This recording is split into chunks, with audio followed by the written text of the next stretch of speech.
Hello, my name is Black, and I'm currently 27. I'm starting to take my personal finance journey seriously, and I decided to create this YouTube channel for people who would like to follow along.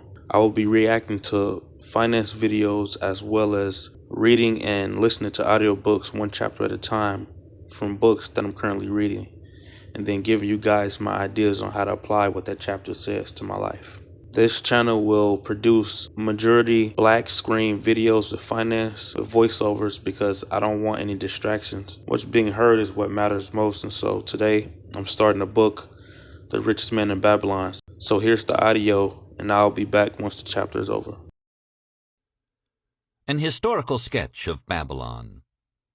In the pages of history there lives no city more glamorous than Babylon. Its very name conjures visions of wealth and splendor. Its treasures of gold and jewels were fabulous. One naturally pictures such a wealthy city as located in a suitable setting of tropical luxury, surrounded by rich natural resources of forests and mines. Such was not the case.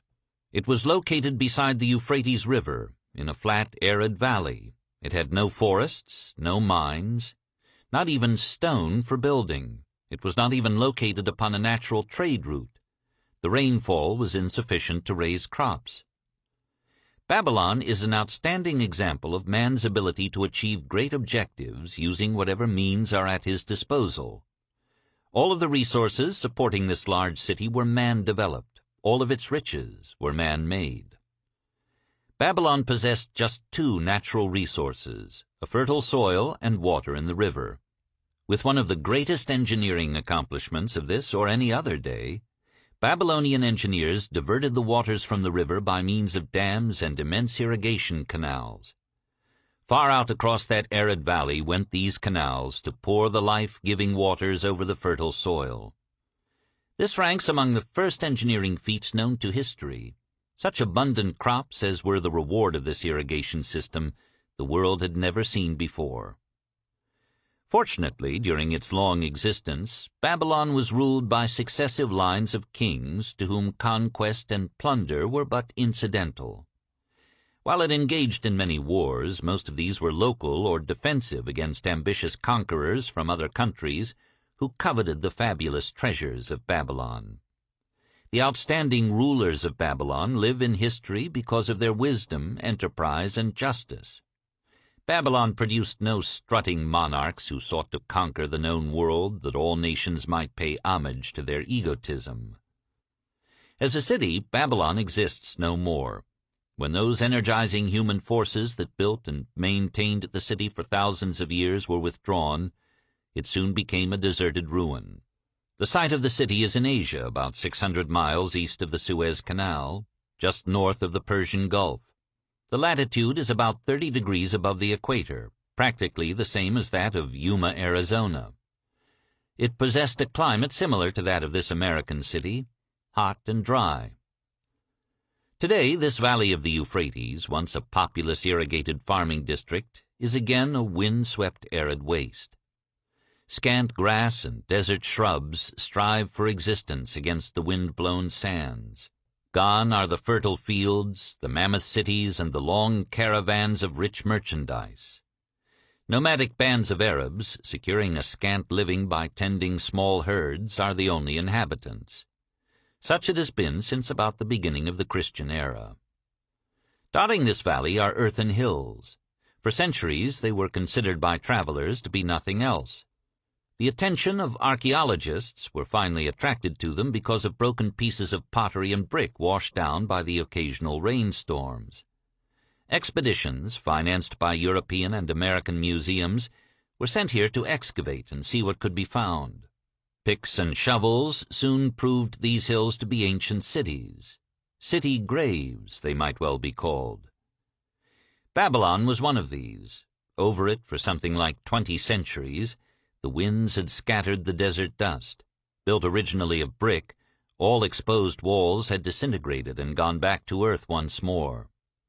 Such is Babylon, the wealthy city, today, a heap of dirt, so long abandoned that no living person even knew its name until it was discovered by carefully removing the refuse of centuries from the streets and the fallen wreckage of its noble temples and palaces. Many scientists consider the civilization of Babylon and other cities in this valley to be the oldest of which there is a definite record. Positive dates have been proved reaching back 8,000 years. An interesting fact in this connection is the means used to determine these dates. Uncovered in the ruins of Babylon were descriptions of an eclipse of the sun. Modern astronomers readily computed the time when such an eclipse, visible in Babylon, occurred, and thus established a known relationship between their calendar and our own. In this way we have proved that 8,000 years ago the Sumerites, who inhabited Babylonia, were living in walled cities. One can only conjecture for how many centuries previous such cities had existed. Their inhabitants were not mere barbarians living within protecting walls. They were an educated and enlightened people. So far as written history goes, they were the first engineers, the first astronomers, the first mathematicians, the first financiers, and the first people to have a written language.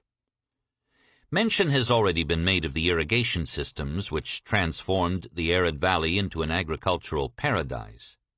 The remains of these canals can still be traced, although they are mostly filled with accumulated sand. Some of them were of such size that, when empty of water, a dozen horses could be ridden abreast along their bottoms. In size, they compared favorably with the largest canals in Colorado and Utah.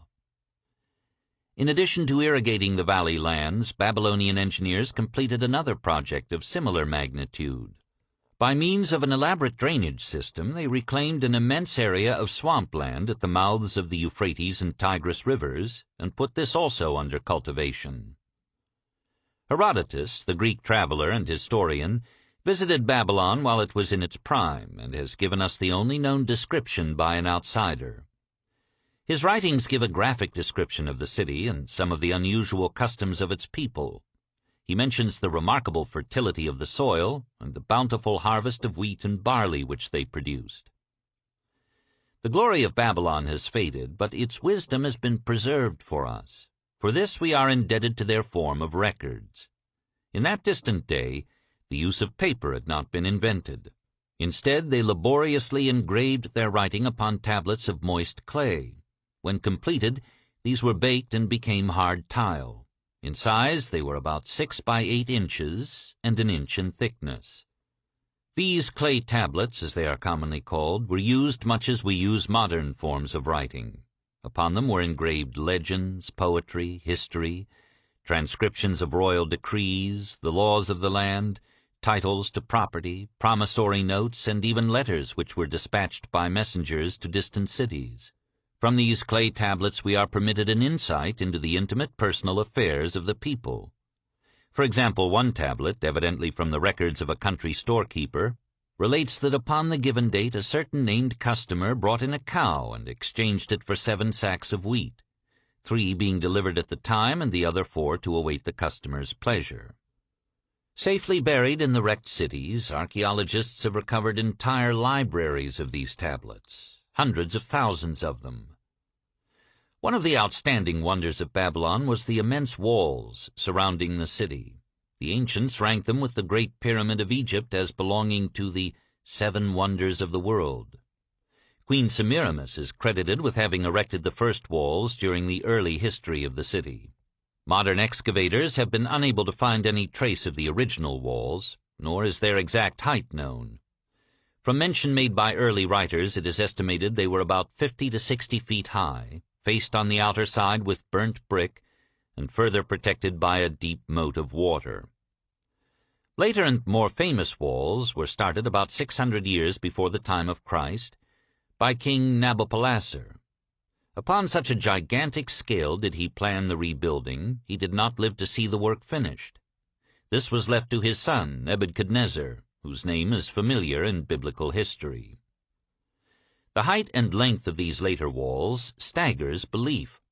They are reported upon reliable authority to have been about 160 feet high, the equivalent of the height of a modern 15-story office building. The total length is estimated as between 9 and 11 miles. So wide was the top that a 6-horse chariot could be driven around them. Of this tremendous structure, little now remains except portions of the foundations and the moat. In addition to the ravages of the elements, the Arabs completed the destruction by quarrying the brick for building purposes elsewhere. Against the walls of Babylon marched in turn the victorious armies of almost every conqueror of that age of wars of conquest. A host of kings laid siege to Babylon, but always in vain. Invading armies of that day were not to be considered lightly. Historians speak of such units as 10,000 horsemen, 25,000 chariots, 1,200 regiments of foot soldiers, with 1,000 men to the regiment. Often 2 or 3 years of preparation would be required to assemble war materials and depots of food along the proposed line of march. The city of Babylon was organized much like a modern city. There were streets and shops. Peddlers offered their wares through residential districts. Priests officiated in magnificent temples. Within the city was an inner enclosure for the royal palaces. The walls about this were said to have been higher than those about the city. The Babylonians were skilled in the arts. These included sculpture, painting, weaving, gold working, and the manufacture of metal weapons and agricultural implements. Their jewelers created most artistic jewelry. Many samples have been recovered from the graves of its wealthy citizens, and are now on exhibition in the leading museums of the world. At a very early period, when the rest of the world was still hacking at trees with stone-headed axes, or hunting and fighting with flint-pointed spears and arrows, the Babylonians were using axes, spears, and arrows with metal heads. The Babylonians were clever financiers and traders. So far as we know, they were the original inventors of money as a means of exchange, of promissory notes and written titles to property. Babylon was never entered by hostile armies until about 540 years before the birth of Christ. Even then the walls were not captured. The story of the fall of Babylon is most unusual. Cyrus, one of the great conquerors of that period, intended to attack the city and hoped to take its impregnable walls. Advisers of Nabonidus, the king of Babylon, persuaded him to go forth to meet Cyrus and give him battle without waiting for the city to be besieged. In the succeeding defeat to the Babylonian army, it fled away from the city. Cyrus thereupon entered the open gates and took possession without resistance. Thereafter, the power and prestige of the city gradually waned until, in the course of a few hundred years, it was eventually abandoned, deserted, left for the winds and storms to level once again to that desert earth from which its grandeur had originally been built. Babylon had fallen, never to rise again, but to it civilization owes much. The eons of time have crumbled to dust the proud walls of its temples, but the wisdom of Babylon endures. Money is the medium by which earthly success is measured. Money makes possible the enjoyment of the best the earth affords. Money is plentiful for those who understand the simple laws which govern its acquisition. Money is governed today by the same laws which controlled it when prosperous men thronged the streets of Babylon 6,000 years ago. So, what I took away from this chapter is that despite the popular belief of having to move cities to find opportunity, your location doesn't really determine your ability to be successful. Because if they was able to be successful from Babylon in those days, then we definitely should be able to be successful, today with things like the internet where everybody in the world can communicate in a couple of seconds. So, if you're interested in this content, make sure to like, subscribe, and leave a comment in the comment section about what you learned from this chapter. And I don't want you to just listen to me. I want you to follow along too. This for everybody.